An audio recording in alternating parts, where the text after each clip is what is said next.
तो कैसे हो आप सब बच्चों।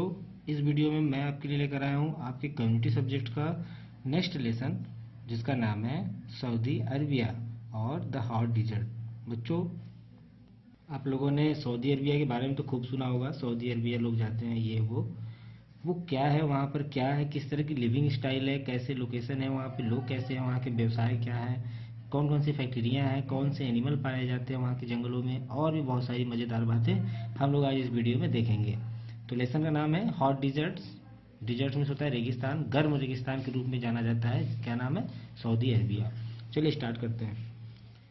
क्या क्या किन किन बातों पे हम लोग फोकस करेंगे अभी महत्वपूर्ण जान लीजिए। पहला, लोकेशन, स्थिति, लैंड सरफेस, वहाँ की ज़मीन की बनावट क्या है, क्लाइमेट क्या है, वहाँ पे जलवायु मौसम जो है क्या पाया जाता है, नेचुरल वेजिटेशन, वहाँ पे पेड़ पौधे किस तरह के हैं, वहाँ पे जानवरों का जीवन कैसा है, और साथ ही साथ ट्रांसपोर्टेशन में होता है यातायात, एक स्थान से दूसरे स्थान पर जाने के लिए लोग क्या करते हैं। लाइफ ऑफ द पीपुल, वहाँ के लोगों का जीवन कैसी है, जीवन शैली क्या है। ऑक्यूपेशन एंड इंडस्ट्रीज, वहाँ के व्यवसाय और औद्योगिक फैक्ट्रियाँ कौन कर कारखाने कौन कौन से हैं। सिटीज एंड टाउन्स, वहाँ पे शहर और कस्बे कौन कौन से हैं, जो कि टूरिस्ट पॉइंट भी माना जाता है। तो चलिए स्टार्ट करते हैं। In the previous chapter we have read about a region having extremely dense forest. बच्चों, यह पिछले लेसन इसका था dense forest, democratic republic of Congo DRC, जिसमें हम लोगों ने एक ऐसे क्षेत्र के बारे में, वो ऐसा क्षेत्र है जिसमें हम लोगों ने जाना काफ़ी वहाँ पे एक्सट्रीमली डेंस, काफ़ी घने जंगल पाए जाते हैं। लेकिन in this chapter we will discuss about the region of the world experiencing hot climate. इस लेसन में हम लोग किसके बारे में डिस्कस करने वाले हैं? एक ऐसे क्षेत्र के बारे में जो वर्ल्ड एक्सपीरियंसिंग, पूरे विश्व लेवल में, पूरे ग्लोब में सबसे ज़्यादा हॉट क्लाइमेट रखता है या पाया जाता है। Deserts are the areas of the world with very low rainfall which also experiencing extreme of hotness and coldness। बच्चों, जो डिजर्ट एरिया होता है, जो जितने ग्लोब पे जितने भी डिजर्ट एरिया हैं, वो आप खुद ही समझ सकते हैं कि जो रेगिस्तान है, जो बालू का क्षेत्र है, ऐसी जगहों पे लो रेनफॉल होती है, इसीलिए रेगिस्तान है। और साथ ही साथ एक्सट्रीम, अत्यधिक हॉटनेस और ठंडी दोनों महसूस होती है। गर्मियों में अत्यधिक गर्मी महसूस होगी क्योंकि रेत जल्दी से ठंडी हो जाती है, और उसी तरह से गर्मियों में अत्यधिक गर्मी महसूस होती है। The deserts are of two types, दो तरह के डिजर्ट होते हैं, पाए जाते हैं हमारे पूरे ग्लोब में। एक हिस्सा हॉट होता है जो कि हॉट डिजर्ट के नाम से जाना जाता है, और दूसरा है कोल्ड डिजर्ट, दूसरा ठंडा रेगिस्तान। तो बच्चों, ये इस लेसन में हम लोग हॉट डिजर्ट यानी सऊदी अरबिया को हॉट डिजर्ट कहा जाता है। Arabian, Thar and Sahara are example of some hot deserts whereas Ladakh and Gobi are the cold deserts of the world. तो बच्चों, जो हॉट डिजर्ट्स और कोल्ड डिजर्ट्स है, उसमें अरबियन, थार और सहारा, ये क्या कहलाते हैं? यह एग्जाम्पल हैं गर्म रेगिस्तान के। और जबकि जो गोबी है, लद्दाख और गोबी है, ये जो है कोल्ड डिजर्ट के रूप में जाने जाते हैं पूरे भारत में या पूरे विश्व में, कह लीजिए। इन दिस चैप्टर, इस चैप्टर में we shall learn about the Arabian desert, हम लोग अरबियन, जिसे सऊदी अरबिया के नाम से भी जाना जाता है, इस डिजर्ट के बारे में पढ़ेंगे। तो देखिए, यह है हमारे कुछ ग्लोब का मैप। इस ग्लोब के मैप में यह है अरबियन डिजर्ट का एरिया। तो चलिए बच्चों, इसको स्टार्ट करते हैं। लोकेशन, सबसे पहला हेडिंग है हमारा location. Saudi Arabia a country in the middle east, यह कहाँ की देश है, कहाँ पे स्थित है? यह हमारे मिडिल में है, पूरे ग्लोब में मिडिल में, मध्य में, पूर्व के क्षेत्र में स्थित है। Surrounded by the Red Sea in the west, इसके पश्चिम में क्या है? लाल सागर है। रेड सी, लाल सागर है। लाल सागर क्यों बच्चों, इसके बारे में हम लोग बाद में डिस्कस करेंगे, काफ़ी इंटरेस्टिंग चीज़ है, आने वाला है नेक्स्ट लेसन में। Arabian Sea in the south and Persian Gulf and Gulf of Oman towards the east. Gulf means खाड़ी, इसके ईस्ट में खाड़ी है जिसे कहते हैं गुल्फ ऑफ ओमन, और साथ ही साथ दक्षिण में और पर्सियन गुल्फ कहाँ है? ये पूर्व में है। जैसे बंगाल की खाड़ी होती है, वैसे ही यहाँ पर भी खाड़ी पाई जाती है। In the north Jordan, Israel, Iraq and Kuwait are, उत्तर में कौन कौन से हिस्से हैं? जॉर्डन, इजराइल, इराक, कुवैत, और कौन से हैं? सिचुएटेड है, ये सब स्थित हैं। Where areas Yemen, Oman and UAE united are located in the south, ये सब किधर स्थित हैं? दक्षिण में। नॉर्थ में वो सब स्थित है, और साउथ में यमीन, ओमन, यूएई, ये सब स्थित है। The Tropic of Cancer passes through Saudi Arabia, जो टॉपिक ऑफ कैंसर है, यानी टॉपिक ऑफ कैंसर, आप लोग इस ग्लोब को देखिए, टॉपिक ऑफ कैंसर कहाँ है? यहाँ है, इस लाइन को इक्वेटर से थोड़ा सा ऊपर, टेम्परेट जोन में दोनों तरफ, टॉलिक जोन में सॉरी। तो ये यहाँ पे इस जगह ये लाइन जो है, इमेजिनरी लाइन पास करता है कहाँ? सऊदी अरबिया के पूरे ग्लोब वाले जो मैप है उसके बीचों बीच हिस्से से। यानी आप ऐसा इससे समझ सकते हैं कि यह क्या है? गर्म एरिया है। हॉट यहाँ पे क्लाइमेट पाया जाता है क्योंकि इक्वेटर के नज़दीक वाला एरिया है। Most of Saudi Arabia is rocky plateau covered with by a vast desert. बच्चों जो सऊदी अरबिया का जो अधिकतर हिस्सा है मोस्ट अधिकतर वो क्या है, रॉकी है, पथरीला पठार, प्लेट्यू मीन्स पठार से ढका हुआ है, और वास्ट डिजर्ट, और साथ ही साथ डिजर्ट, उसके ऊपर क्या फैला हुआ है, डिजर्ट, बालू। The mountains on the western side are very close to the Red Sea. जो पर्वत हैं या जो पश्चिमी साइड है वो जो है रेड सी के काफ़ी नज़दीक है। About half of the country is barren desert. लगभग आधे से ज़्यादा जो कंट्री है पूरे देश, जैसे एक जो सऊदी अरबिया का जो मैप बनेगा उसका जो मैक्सिमम जो एरिया हिस्सा आएगा वो जो है डिजर्ट से भरा हुआ है। लैंड सरफेस, यहाँ की ज़मीन की बनावट को देखेंगे कैसी है। Rub al Khali in the south and an Nafud in the north are continuous bodies of sand. ये नाम है बच्चों वहाँ के एक एरिया का हिस्से का। रब एल खली जो कि दक्षिण में कहा जाता है, और एन नफोड जो कि नॉर्थ में कहा जाता है। यहाँ पे बालुओं का ही पूरा हिस्सा पाया जाता है। This region is dotted with hills of sand called sand dunes. बच्चों बालू के जो ऊंचे ऊंचे टीले होते हैं जो पर्वत जैसे दिखते हैं, इतने ऊंचे ऊंचे टीले होते हैं कि जो पर्वत की तरह दिखते हैं। ये जो बालू के ऊंचे ऊंचे पर्वत जैसे दिखने वाले जो हिस्से हैं इसी को क्या कहते हैं, सैंड ड्यून्स कहते हैं। इसे क्या कहते हैं, सैंड ड्यून्स कहते हैं। Strong wind shift the sand dunes from one place to another. बच्चों कह रहा है कि जब हवा बहती है तो यही बालू के कण उड़ के एक स्थान से दूसरे स्थान पर जाके इकट्ठा होने लगते हैं। यानी सैंड ड्यून्स को कौन बनाता है, एयर बनाती है, ठीक है, और एक स्थान से दूसरे स्थान पे चले जाते हैं। आज अभी आपको ये सैंड ड्यून्स यहाँ दिख रहा है, हो सकता है जोर से हवा चले और यह सैंड ड्यून्स कहीं और ऊंचाई पे दिखे। तो इस तरह से इनकी स्थिति बदलती रहती है हवाओं के कारण। देयर आर नो लेक्स और परमानेंट रिवर्स इन सऊदी अरबिया। बच्चों यहाँ पर कोई भी फिक्स या हमेशा रहने वाली कोई भी ऐसी नदी नहीं है और ना ही कोई ऐसी झील पाई जाती है। द वादीज और streams that are form after the rains are temporary. Wadis और स्ट्रीम्स, यहाँ पे नदियों में, यहाँ के आसपास गड्ढों में जो पानी वगैरह जो दिखते हैं कभी कभी, वो रैन जब जब बरसात होती है तभी दिखते हैं, उसके बाद टेम्परेरी अवस्था में ये सूख जाते हैं। Therefore there is an acute shortage of fresh water in the country. तो इस तरह से आप बच्चों ये समझ सकते हैं कि इस पूरे कंट्री में पानी का यानी फ्रेश वाटर पीने के लिए पानी जो होता है उसका क्या है, शॉर्टेज है, कमी है। नेक्स्ट हेडिंग है बच्चों क्लाइमेट। चलिए देखते हैं यहाँ पे क्लाइमेट कैसा रहेगा। अभी आपको पता चला कि यह टॉपिक ऑफ कैंसर से होकर यहाँ पे ये लाइन पास होकर जाती है, यानी यहाँ पे क्लाइमेट तो हॉट होगा। इसलिए पहली लाइन में कह रहा है Saudi Arabia has an extremely hot climate, काफ़ी गर्म क्लाइमेट होता है। The summer season is from May to September. जो यहाँ पे समर सीजन होता है, गर्मियों का जो मौसम होता है वो कब से कब है, मई से लेकर सितंबर तक रहता है। जबकि बच्चों हमारी तरफ एरिया में सितंबर तक ठंडी पड़ने लगती है।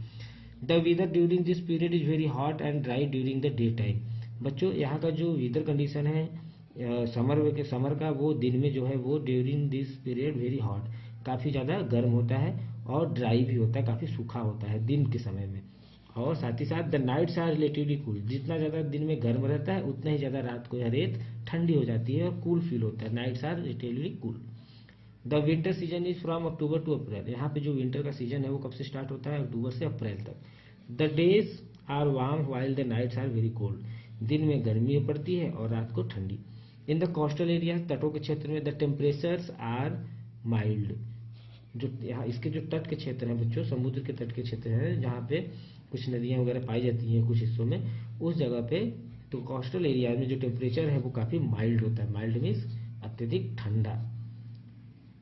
Dust storms are common in all season.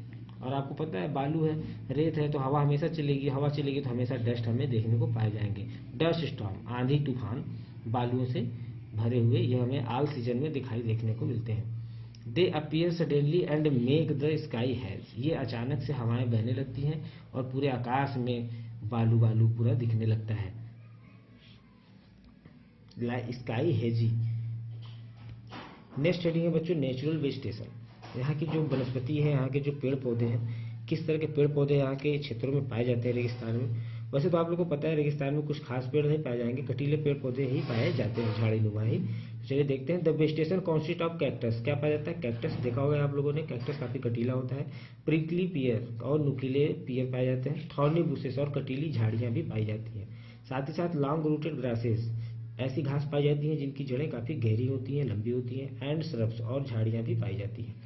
These plants are specially adopted for the hot dry hot climate of the desert. इस तरह के पौधे जो होते हैं वे काफ़ी गर्म टेम्परेचर को भी सह सकते हैं, यही कारण है कि डिजर्ट में यह पाए जाते हैं, बाकी पौधे सूख जाते हैं। ट्रीज आर वेरी रेयर, बहुत ही कम मात्रा में पेड़ पाए जाते हैं यहाँ पे। कुछ एक आध दो प्रकार के पेड़ नॉर्मल जो इधर की तरफ के हैं, जैसे palm trees grow in groups near the oasis. Oasis क्या होता है बच्चों? ओएसिस ऐसा हिस्सा होता है जहाँ पे पानी इकट्ठा रहता है, एक ऐसा गड्ढा टाइप का होता है, गड्ढे में पानी होता है और उसके आसपास का जो तट होता है उसी को क्या कहते हैं? ओएसिस। तो उन्हीं तटों पे एक आध दो कहीं कहीं पाम ट्रीज जो है उगते हैं, उगे हुए पाए जाते हैं। Some areas are used for growing dates, melon, tomatoes, wheat and barley with the help of artificial irrigation. कुछ जगहों पे बच्चों यहाँ पे खेती भी हो रही है, देख रहे हैं आप लोग, क्या क्या उगाया जाता है? डेट्स, मेलन्स, टोमेटोज, व्हीट और बर्ले, ये सब जो है उगाया जाता है। किसकी सहायता से? Artificial irrigation. प्राकृतिक रूप से बारिश तो होती नहीं, तो आर्टिफिशियल मतलब अपने खुद के सहारे से, किसी मशीन की सहायता से यहाँ पे सिंचाई करके इन सब चीज़ों को उगाया जाता है। अब नंबर आता है एनिमल लाइफ। यहाँ पे जीवन कैसा है जानवरों का। Camel, horse, goat and sheep are common animals of the desert. Camel फिक्स है, यह तो रहेगा ही। यहाँ पे इसके अलावा हॉर्स, गोट और सीप यह सब भी यहाँ पे पाए जाते हैं। Arabian horses are known for their swiftness and sturdiness. जो अरबियन घोड़े होते हैं, इस जगहों पे जो पाए जाते हैं घोड़े, उन्हें अरबियन हॉर्सेस कहते हैं। ये इनकी स्विफ्टनेस और स्टर्डनेस, आरामदेह और सवारी ढोने योग्य होते हैं। Camel is the most useful animal of the dessert. लेकिन उन सब में सबसे ज़्यादा प्रयोग किसका किया जाता है? कैमल का, क्योंकि सबसे ज़्यादा यूजफुल होता है और सुटेबल होता है कहाँ के लिए? डिजर्ट के लिए। इस कारण से कैमल को मैक्सिमम यूज किया जाता है, क्योंकि it can survive in the dessert for many days without water. एक कैमल ही, इन सभी एनिमल्स में एक कैमल ही ऐसा एनिमल है जो कि कई दिनों तक बिना पानी के भी सर्वाइव या जीवन जी सकता है। Its feet are adapted to walk on sand. इसके पैर कैसे होते हैं? गद्देनुमा होते हैं, आप लोगों को बचपन से पता है, और इसलिए यह बालू में, सैंड में वॉक, चलने योग्य होते हैं। Therefore it is called the ship of the dessert. यही कारण है कि इसको रेगिस्तान का जहाज, शिप ऑफ द डिजर्ट कहा जाता है। It is specially used for travelling and for carrying loads. इसका अधिकतर क्या यूज किया जाता है बच्चों? ट्रेवलिंग, यात्रा करने के लिए इस पे लोग बैठ के सवारी करते हैं, एंड कैरिंग लोड्स, और अधिक से अधिक वजन जो सामान होते हैं उसको ले जाने के लिए भी प्रयोग में लाते हैं। Sheep and goats are reared for meat and milk. और यहाँ पे जो भेड़ और बकरियां जो पाली जाती हैं उनको अधिकतर किस काम के लिए यूज किया जाता है? मीट के लिए और मिल्क के लिए। एक्टिविटी, आप लोगों के लिए एक्टिविटी है। इमेजिन करिए you are going on a trip to the Thar desert. आप एक थार डिजर्ट की ट्रिप पे जा रहे हैं। Make a list of things that you would take along on your trip. उन सारी चीज़ों को, अभी तक आप लोगों ने देखा कैसे एनिमल पाए जाते हैं, क्या लोकेशन होती है, ठंडी कितनी होती है, टेम्परेचर क्या होता है, इतनी सारी चीज़ें आप लोगों ने जान लिया, और क्या खाने पीने की चीज़ें हैं। तो अब आपको ट्रिप, अगर मान लीजिए आप ये सब जानने के बाद आप ट्रिप पर जा रहे हैं, तो आप क्या क्या चीज़ों को लेके जाएंगे अपने साथ में, उन्हीं की लिस्ट बनानी है। तो बनाइए और देखिए मज़ेदार बातें। चलिए नेक्स्ट है टॉकिंग टाइम, बातचीत करते हैं हम लोग। The vegetation is scarce and scattered in desert areas, think and discuss. जो वेजिटेशन है यहाँ की, वनस्पति है, वो स्केयर है, बहुत कम है। स्कैटर्ड, बिखरी हुई है, मतलब दूर दूर तक है, कहीं कहीं दूर दूर निगाह देखने पे कहीं कहीं एक आध दो कटीले पेड़ पौधे देखने को मिलते हैं डिजर्ट एरिया में। ऐसा क्यों होता है? सोचिए और डिस्कस करना है। तो ठीक है, इसको कमेंट बॉक्स में हम लोग डिस्कस करेंगे। नेक्स्ट है ट्रांसपोर्टेशन। बच्चों रेगिस्तान एरिया है, चारों तरफ बालू ही बालू है, तो किस तरह के यहाँ पे ट्रांसपोर्टेशन, किस तरह के यहाँ पे गाड़ियों का प्रयोग किया जाता होगा, किस तरह के रोड है, उन्हीं सब के बारे में देखेंगे हम लोग।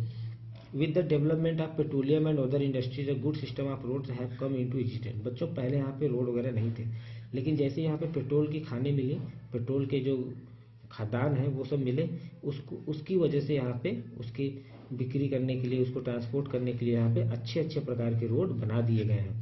ये railway lines has also been laid between Riyadh and eastern sea port. एक रेलवे लाइन भी है, बहुत अच्छी रेलवे लाइन है, जो कहाँ से कहाँ तक फैली हुई है? लेड मीन्स फैली हुई है बिटवीन रियाद, रियाद एक वहाँ की जगह का नाम है, एंड ईस्टर्न सी पोर्ट, और पूर्वी समुद्री जो पोर्ट है, बंदरगाह है, वहाँ तक यह रेलवे लाइन फैली हुई है। International airports are located at Riyadh, Jeddah and Dhahran. यहाँ पे हवाई अड्डे भी हैं, कहाँ कहाँ है? रियाद में, जिद्दाह में और दहरान में। Life of the people, next heading है लाइफ ऑफ द पीपुल। बच्चों यहाँ के लोगों का जीवन कैसा है? People who lives in this deserts lead very hard life. यहाँ के जो लोगों का जीवन है काफ़ी कठिन जीवन है। They are mainly nomad who wander from place to place in search of pasture lands for their animals. बच्चों यहाँ के लोगों का जो जीवन है वो घुमक्कड़ के जैसा है। घुमक्कड़ मतलब घूमने वाले। इनका जीवन फिक्स नहीं है कि एक जगह ये कहाँ रहेंगे। क्यों? क्योंकि इतनी सारी चीज़ों की कमी है, पानी की कमी है, ज़मीन की कमी है, रहने की कमी है, टेम्परेचर है। तो इसलिए ये अपने भोजन की तलाश में और साथ ही साथ अपने जानवरों के लिए जमीन, डियर एनिमल्स, ज़मीन, अच्छा सा भोजन मिले तभी तो उनके जानवर चलेंगे, जिएंगे। इसलिए उनको खोज में ये एक स्थान से दूसरे स्थान में जाते रहते हैं। तो इन्हें तो नॉमैड कहते हैं। एक स्थान से दूसरे स्थान पे घूमने वाले लोगों को नॉमैड कहते हैं। लेकिन वहाँ की भाषा में इसको बियॉर्डिन्स कहते हैं। वहाँ के लोगों को बियॉर्डिन्स कहते हैं। यदि आप वहाँ पर जाते हैं कि किसी से पता चलता है कि ये लोग बियॉर्डिन्स हैं, तो आप समझ जाएंगे कि ये क्या है, नॉमैड है। यहाँ के लोग खेती में क्या करते हैं या क्या ऑक्यूपेशन, व्यवसाय क्या है, देखिए। Their main occupation is keeping herds of camel, sheep, goats and other animals. यहाँ के लोगों का मुख्य जो व्यवसाय है वो क्या है, ऊँट पालना, भेड़ पालना, बकरियों को पालना और अन्य कुछ जानवर हैं उनको भी पालना। They move in small group, से छोटे छोटे ग्रुपों में टहलते हैं, मतलब एक साथ 5 लोग, 6 लोग, 10 लोग ऐसे करके घूमते हैं। They live in tents made of cloth और एनिमल हाइड। बच्चों ये लोग किस तरह के घरों में रहते हैं, टेंट बना के रहते हैं। ये टेंट किस तरह के होते हैं, या तो कपड़े के होंगे, मोटे मोटे कपड़ों के होंगे, या फिर एनिमल के स्किन से बने होंगे। बच्चों जो मोटे कपड़े होते हैं इनको बचाते हैं किस तरह से, धूप लगने से और गर्मी से बचाते हैं। और साथ ही साथ जो क्लोथ, जो एनिमल के स्किन के प्रयोग होते हैं वो क्या होते हैं, ठंडे रखते हैं टेम्परेचर में। एनिमल का स्किन जो है ठंडा रखता है, टेम्परेचर क्रॉस नहीं होने देता है। इस वजह से इन दोनों का यूज करते हैं लोग टेंट बनाने में। They pitch their tents wherever they find a patch of grass. ये अपना ये छोटा सा टेंट कहाँ लगा लेते हैं, जहाँ ही घूमते घूमते इनको घास का क्षेत्र मिलता है छोटा सा, वो उस जगह पे लगा के टेंट रहने लगते हैं। फिर वहाँ पे घास खत्म होता है, फिर वहाँ से आगे बढ़ने लगते हैं। When they have to move they fold their tents and load them on the backs of their camels. जब उनको वहाँ से जाना होता है तो वो क्या करते हैं, अपने टेंट को फोल्ड कर लेते हैं, मोड़ लेते हैं और उसको बैक, पीठ पे लोड कर देते हैं। किसके, अपने कैमल के, अपने ऊँट के पीछे लोड कर देते हैं। The Bedouins mostly moves in groups forming long rows of camels called caravans. बच्चों ये लोग एक साथ जब जाते हैं ग्रुप बना के तो एक सीधी कतार में, एक सीधी लाइन में ऐसे होके जाते हैं। और एक सीधी लाइन में होके जाने वाले इस तरह की श्रृंखला को, जो दृश्य होता है, जो सीन होता है, इसी को क्या कहते हैं, कारवान। कारवान मतलब एक साथ ग्रुप में एक सीधी लाइन में चलना। Beardins make cloth, carpet, mat, ropes and tents out of camel's hairs and hides of animals। बच्चों ये जो बियॉर्डिन्स होते हैं, जो नॉमैड होते हैं, क्या क्या बनाते हैं, कपड़े बनाते हैं, कारपेट बनाते हैं, मैट, चटाई होती है, रोप, रस्सी भी बनाते हैं। साथ ही साथ टेंट भी बनाते हैं, किससे, कैमल के हेयर से और जानवरों की खाल से, हाइड मीन्स खाल से। They trade in these things for things they need such as dates, tea, coffee, bread, food grain, salt and medicine. बच्चों यह सब ये लोग बेच के मार्केट से क्या खरीदते हैं, डेट खरीदते हैं, चाय खरीदते हैं, कॉफ़ी, ब्रीड और फूड ग्रेन्स, और साथ ही साथ साल्ट एंड मेडिसिन, दवाएं और नमक भी खरीदते हैं। ड्रेस, बच्चों यहाँ के लोगों का पहनावा कैसा है, देखिए ये है लोगों का पहनावा। जो लेडीज़ फीमेल है वो इस तरह से कुछ पहन रहती है, जो मेल कैटेगरी है वो इस तरह से पगड़ी के साथ सफ़ेद वाइट कलर के कुर्ते में होते हैं। इसके पीछे क्या रीजन है देखते हैं। Saudi Arabian dress is loose, काफ़ी ढीला ढाला कपड़ा होता है, एंड फ्लोइंग और हवा में बहने वाला होता है। Men usually wear an ankle length shirt known as thob and head gear called ghutra. बच्चों एक लंबे प्रकार का शर्ट जो आदमी लोग पहनते हैं इसको कहते हैं थॉब, और साथ ही साथ सर पे जो अपने इस तरह की घुमावदार पगड़ी रंगीन बांधते हैं इसको कहते हैं घुतरा। और इसी तरह महिलाएं जो हैं, वुमेन वियर ए ब्लैक क्लॉक कॉल्ड अबाया। बच्चों महिलाएं जो हैं एक ब्लैक कलर का पूरा ऊपर से नीचे तक इस तरह से कपड़े का डिजाइन होता है, ढीला ढालाई होता है, पहनती हैं, इसको अबाया कहते हैं। These clothes protect the people from heat, dust and sand. यह कपड़ों की बनावट कुछ इस तरह से लंबे लंबे होते हैं, इसलिए यह हीट से, डस्ट से और बालू के उड़ने वाले छोटे छोटे कणों से इनकी आंखों की, इनकी पूरी बॉडी की सेफ्टी करता है। नेक्स्ट हेडिंग है बच्चों कल्चर। कल्चर संस्कृति यहाँ की क्या है, ये लोग किस तरह से अपने फेस्टिवल वगैरह को किस तरह से एंजॉय करते हैं। Musical instrument include the rababa, Bedouins poetry known as नकाबी इज पॉपुलर। बच्चों यहाँ पे जो फेमस जो बाजा है, जैसे हम लोग का डीजे वगैरह होता है, उस तरह से वहाँ का जो म्यूजिकल इंस्ट्रूमेंट फेमस है उसको कहते हैं रब्बाह। और बियॉर्डिन पोएट्री, इसको नबाती के नाम से भी वहाँ जाना जाता है, वहाँ पे फेमस है नबाती के नाम से। Camel racing is traditional sport, यहाँ पे एक गेम है जिसमें ऊँट को दौड़ाया जाता है, कैमल को रेस में पार्टिसिपेट कराया जाता है, वहाँ का ट्रेडिशनल स्पोर्ट है, सांस्कृतिक खेल है। फूड, यहाँ पे भोजन क्या है, भोजन में क्या पसंद करते हैं ये लोग। A dish consisting of speared lamb, lamb means किसका बच्चा होता है, मेमने का। हाँ बिल्कुल, स्टफ मैम, उसके मीट को ये लोग यहाँ पे डिश के रूप में, फेमस फूड के रूप में खाते हैं। नोन एज खुजी, वहाँ की भाषा में उसको खुजी कहते हैं। यदि आपको लैम्प खाना है तो आपको क्या करना पड़ेगा कि मुझे खुजी चाहिए। Is the traditional national dish, यह यहाँ पे ट्रेडिशनल पारंपरिक तौर से राष्ट्रीय डिश के रूप में जाना जाता है। किबाब्स आर इटेन एवरीवेयर, किबाब्स जिसे हम लोग कबाब भी कहते हैं, कबाब को यहाँ पे हर जगह लगभग खाया जाता है। मशबस जिसे काबसा भी कहते हैं, ए राइस डिश विथ फिश और श्रिम्प इज पॉपुलर। यहाँ पे मशबस जिसे काबसा कहते हैं, यह चावल के साथ एक ऐसा डिश है और मछली के साथ ऐसा डिश है जिसे काफ़ी पॉपुलर है, काफ़ी फेमस है।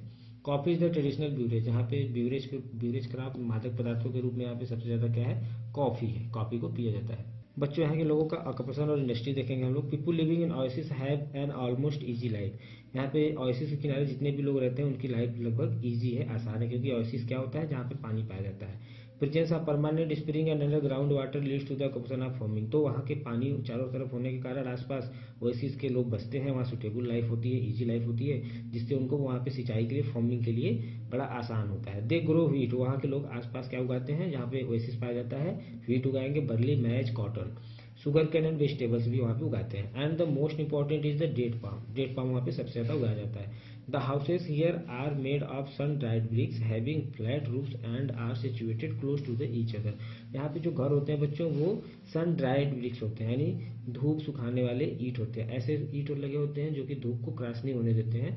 हैविंग फ्लैट रूफ्स, और फ्लैट रूफ होते हैं, समतल छत होते हैं। And are situated close to each other, साथ ही साथ एक दूसरे से चिपके हुए बनाए जाते हैं। बच्चों oil was discovered in Saudi Arabia in 1938, 1938 में सऊदी अरबिया में ऑयल की खोज हुई। Today Saudi Arabia has the world largest oil reserves and is world largest oil exporter, आज के समय में बच्चों सऊदी अरबिया पूरे विश्व का सबसे ज़्यादा ऑयल रिजर्व संरक्षण करने वाला और सबसे ज़्यादा ऑयल को एक्सपोर्ट करने वाला, बेचने वाला देश माना जाता है। ये जो तमाम प्रकार के ऑयल हैं, पेट्रोलियम है, ये सारी चीज़ें सऊदी अरबिया में सबसे ज़्यादा है और इसमें इसकी खोज 1938 में की गई थी। नेक्स्ट पैराग्राफ की तरफ चलते हैं बच्चों। Saudi Arabia produces and exports more oil than any other country in the world, Saudi Arabia जो है वो सबसे ज़्यादा एक्सपोर्ट करता है और प्रोड्यूस बनाता है ऑयल, अगर हम पूरी दुनिया में किसी भी देश से तुलना करें तो।